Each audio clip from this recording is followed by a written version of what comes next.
پکتیا ولایت کې د حوزوي روغتون په ګډون د 40 روغتیايي مرکزونو لپاره د نږدې 3 میلیونه افغانیو په لګښت غیر طبي وسایل او 15 شاراده موټر سایکلونه چې د واکسیناتورانو لپاره ځانګړي شوي دي ژر به اړوند ولسوالیو کې یاد مرکزونو ته ورسول شي. نن ورځ د یونیسف طرفنا په مالي لګښت باندې د هلمټ موسیا او د سیاتامې په همکاري هلو ځلو باندې 15 واکسیناتوران چې استخدام وشو امتحان واخیستل شو.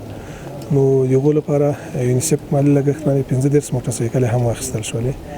دا نن تاسو هم وینئ چې غیر طبي وسایل تقریبا په اندازه د کم 3 میلیونه افغانیو په ارزښت باندې چې موټر سایکلونه دي او د ورژونکي آلات او فرنیچر سامان ده، میزونه او چوکۍ او نور ځینې سامانات دې توزیع شول.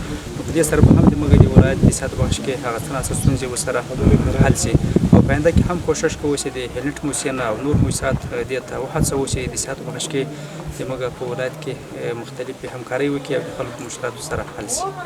د مسؤلینو په وینا دغه توکي به د هغو ستونزو په راکمولو کې اغیزمن تمام شي چې تر دې وړاندې یاد مرکزونه یې له ستونزو سره مخ ول.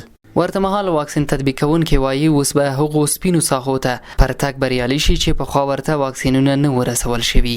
ضرورت ورته ورکړل شي هغه نیو واکسیناتوران چې استخدام شوي دي دا به د اوټریچ د پروګرام لپاره منظم استفاده کوو. د واکسین په برخه کې چې کوم ستونزې موجود وي یا سپینې ساحې موجود وي دوی په واسطه به موږ وکولی شو چې هغه ساحې ټولې د کوشش لاندې راوړو.